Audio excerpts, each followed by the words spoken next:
Democracia 920 AM y Democracia TV para todo el mundo.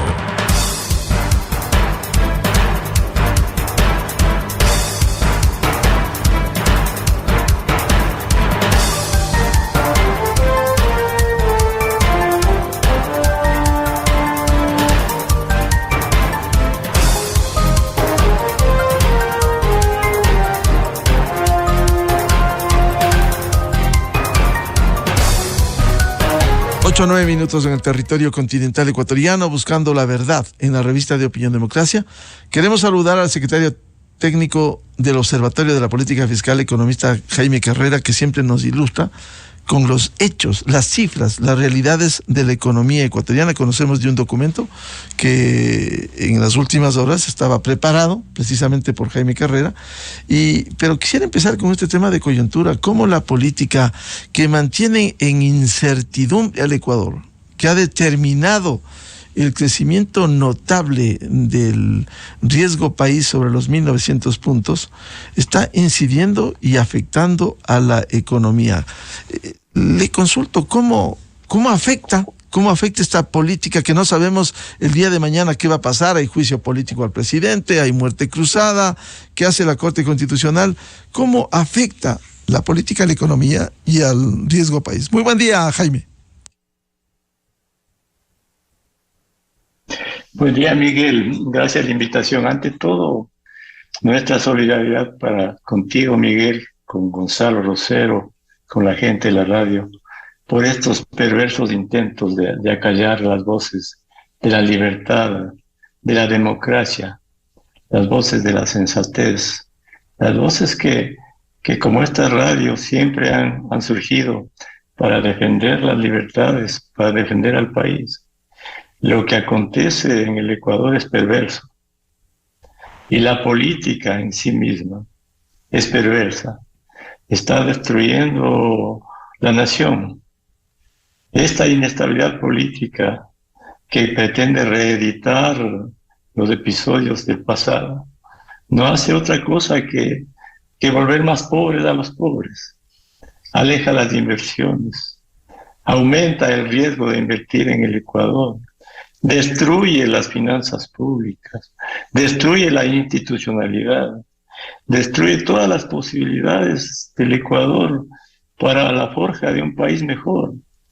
No es posible, no es admisible en el país que continuemos con esta depredación política del futuro de la nación, depredación de las cuentas públicas, depredación de la economía, depredación de la institucionalidad del país, depredación de la justicia, de las seguridades para invertir, un desdén total por las oportunidades que deben brindarse a los pobres para que ellos puedan surgir, un desdén total de las posibilidades para generar trabajo, un desdén total, una depredación de las posibilidades para exportar, para atraer inversión extranjera.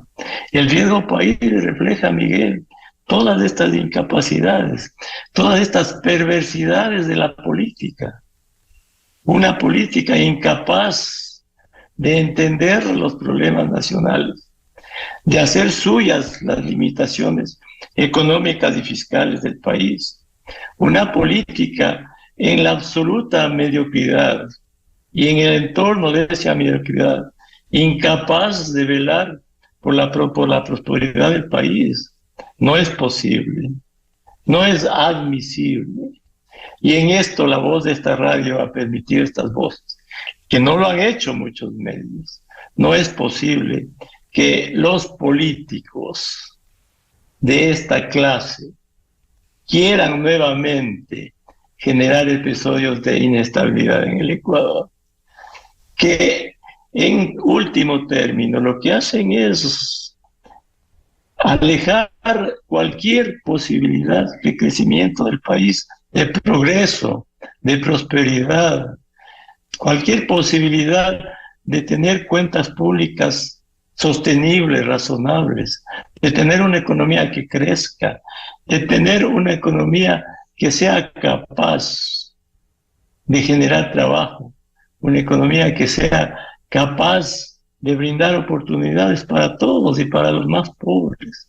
Es importante. El riesgo país lo que hace es reflejar esta incapacidad del Ecuador. El riesgo país lo que hace es reflejar las irresponsabilidades de una clase política perversa, llena de mezquindad, llena de ceguera, una política con actitudes demenciales. No podemos, Miguel, no podemos permitir que en el Ecuador estos políticos quieran destruirnos nuestras libertades, nuestras instituciones. No es admisible, y más en un entorno interno y externo absolutamente negativo. Un entorno externo donde hay problemas con Europa, donde hay problemas con Estados Unidos, donde hay altas tasas de interés, donde hay inflación, donde el Ecuador está absolutamente desprotegido, no tiene ahorros, la caja pública está en inanición. Estas demandas políticas insensatas lo que hacen es destruir las cuentas públicas. Más gasto público, ¿de dónde? Más inversión, ¿de dónde? Más dinero para educación, ¿de dónde? Más dinero para salud, ¿de dónde? Más dinero para la seguridad, ¿de dónde? No hay un solo político, Miguel, uno solo, que le diga al Ecuador cómo satisfacer estas demandas. No hay un solo político que le diga al Ecuador cómo atraer inversiones. No hay un solo político que le diga al Ecuador cómo crecer a tasas elevadas en 30 años. No hay un solo político que le diga al Ecuador la bondad de respetar los contratos, de la seguridad jurídica. No hay un solo político que le diga al Ecuador cómo enfrentar la inseguridad, cómo enfrentar el narcotráfico. Es un país de negación absoluta. Y todo esto, Miguel, todo esto se refleja en el riesgo país. Absolutamente todo.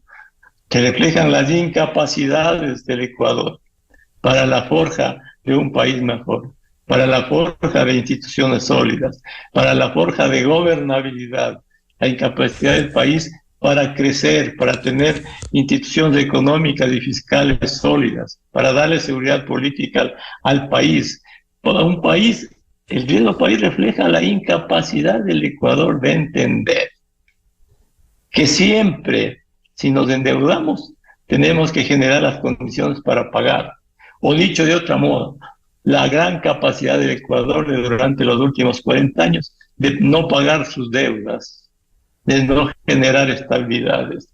Un país, la gran capacidad del Ecuador de haberse comido, de haberse difuminado, de haber feriado sus booms petroleros, sus recursos petroleros. Refleja la incapacidad del riesgo país del Ecuador de entender que no debemos ser vulnerables a los precios del petróleo. Todo esto refleja el riesgo país, Miguel. El riesgo país refleja el país con un entorno político perverso, con un entorno político mezquino, con un entorno político irresponsable, con movimientos de diversos géneros que solo pretenden la inestabilidad y que no terminan de entender, de comprender que todo lo que hacen los indígenas para, con paros, destruir las infraestructuras públicas, de dar ingobernabilidad, o los trabajadores que con paros quieren trabajo pero se oponen a la inversión, o los sectores sociales que quieren dinero pero no entienden la realidad nacional y no son capaces de forjar acuerdos para que el país salga adelante.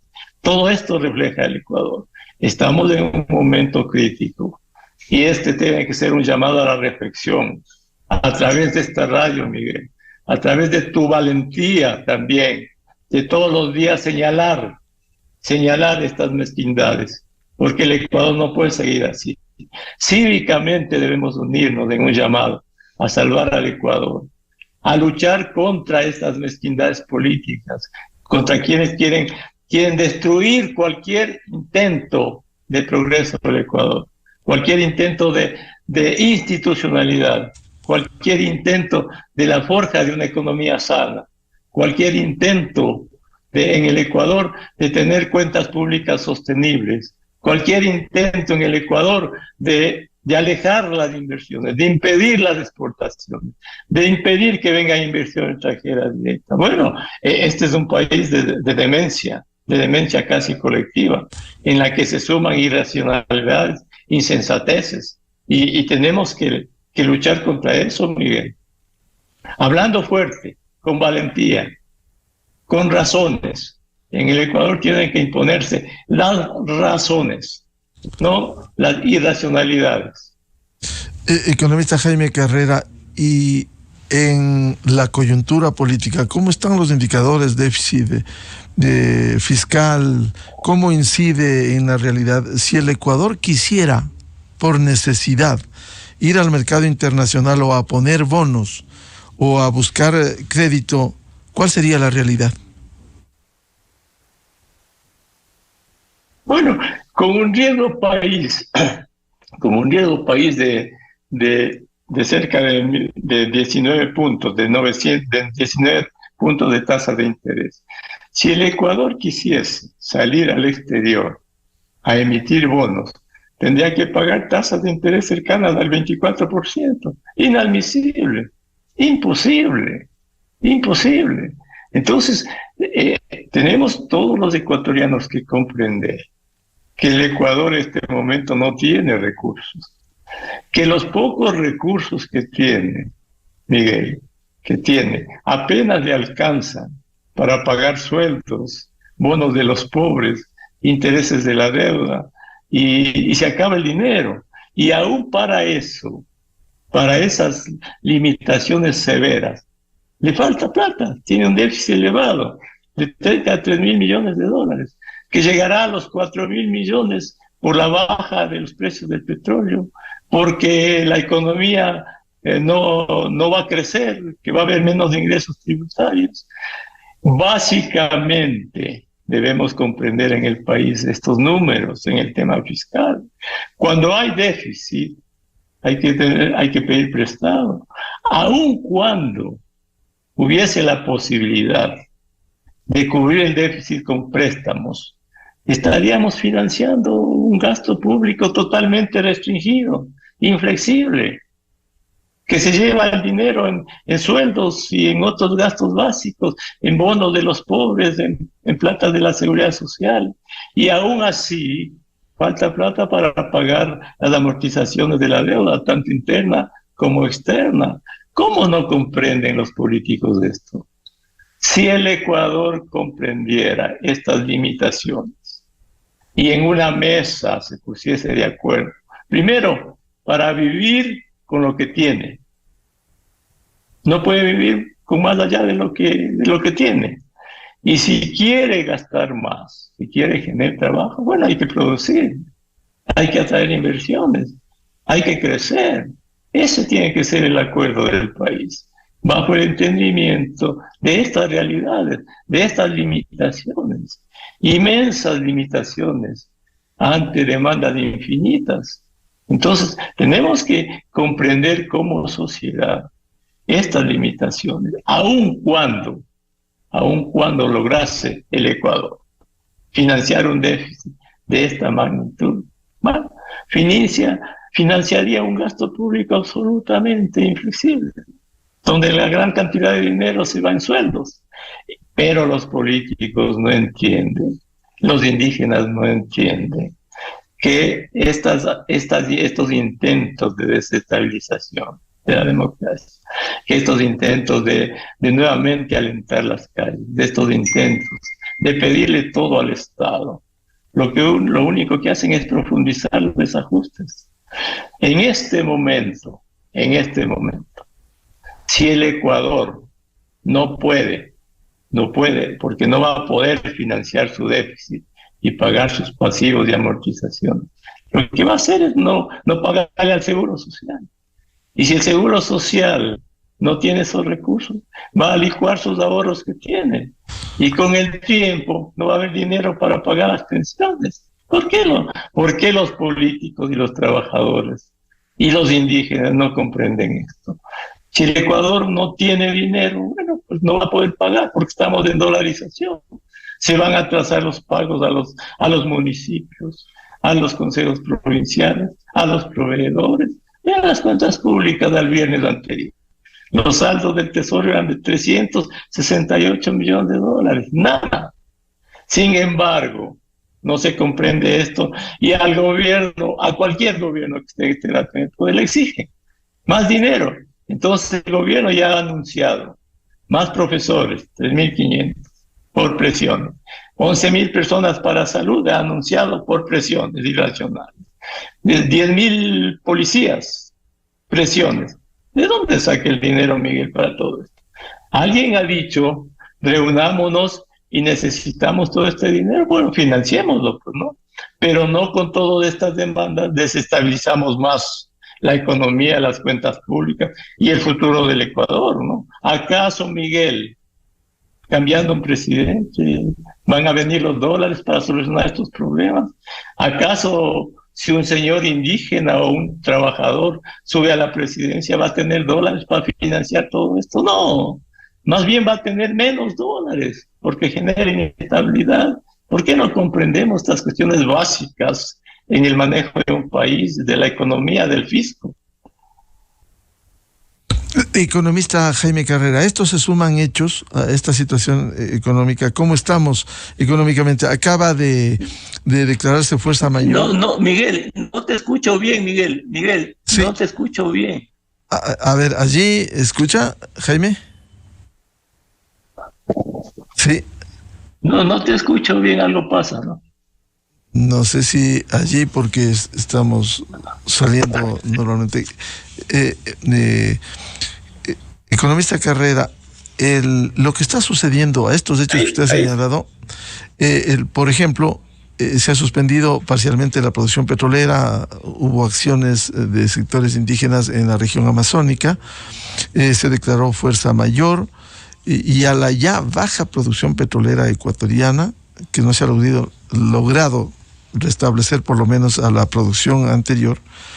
¿Esto pudiera complicar aún más los ingresos si a eso se suma la caída del precio del petróleo en el mercado internacional?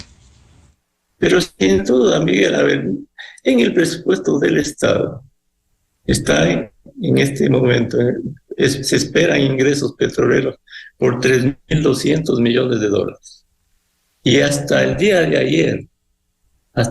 ayer, casi ya un trimestre, los ingresos del petróleo al presupuesto eran de menos de 200 millones de dólares. Pues es evidente que esto perjudica el ingreso petrolero, ¿no? Sí, y menos ingresos petroleros significa más deuda, más déficit. Y más déficit significa más deuda. Pero como no es posible financiar con deuda ante las circunstancias actuales, ¿qué es lo que va a tener que hacer el Estado? No pagar cosas. A lo mejor en algún momento hasta no paga sueldos, ¿no? ¿Comprenden esto los señores indígenas que paralizan la producción petrolera o que no quieren inversiones en el sector petrolero, en el sector minero? Primero, Miguel, ¿comprenden estos señores las cuestiones elementales de las finanzas públicas y de la economía?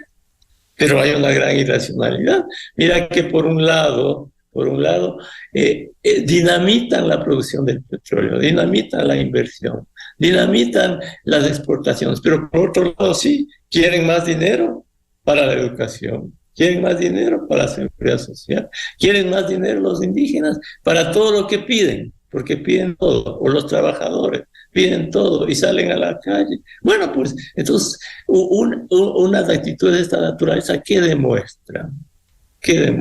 Una gran insensatez, no sé si desconocimiento, porque dudo mucho que algunas personas que están detrás de esto no comprendan estas cosas elementales, o hay perversidad detrás de todo esto para destruir al país, ¿no? En función de llegar al poder. ¿No sería mejor, Miguel, más sensato, ¿sí?, contribuir a que la economía prospere, a que las cuentas públicas sean sostenibles, a que haya seguridad social e inversión? ¿No sería mejor esto para que quienes lleguen al poder luego, en el 2025, tengan una economía en camino y sigamos adelante con este país?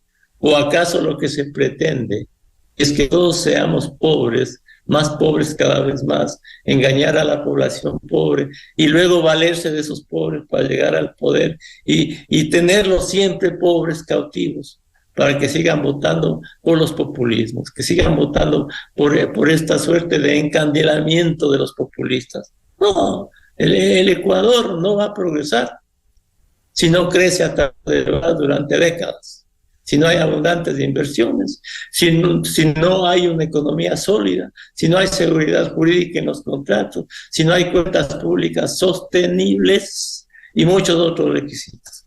Esos deben ser los ejes, Miguel, para que toda esta gente se siente en una mesa y se ponga de acuerdo para sacar adelante al Ecuador, ¿no? Economista Carrera, iniciamos este ejercicio fiscal 2023 con un déficit fiscal. ¿Cómo ha ido a través del tiempo en estos 3 primeros meses? ¿Ha ido creciendo por esta realidad, por esto que usted nos ha descrito? No, es que en estos tres primeros meses, mira tú, al mes de febrero, el déficit del Ecuador fue de $600 millones. 600, ¿sí? Y los pagos atrasados hasta febrero fueron de alrededor de $800 millones. Entonces, ya se ve en este año una reducción del ingreso petrolero, se ve una reducción de los impuestos, ¿sí?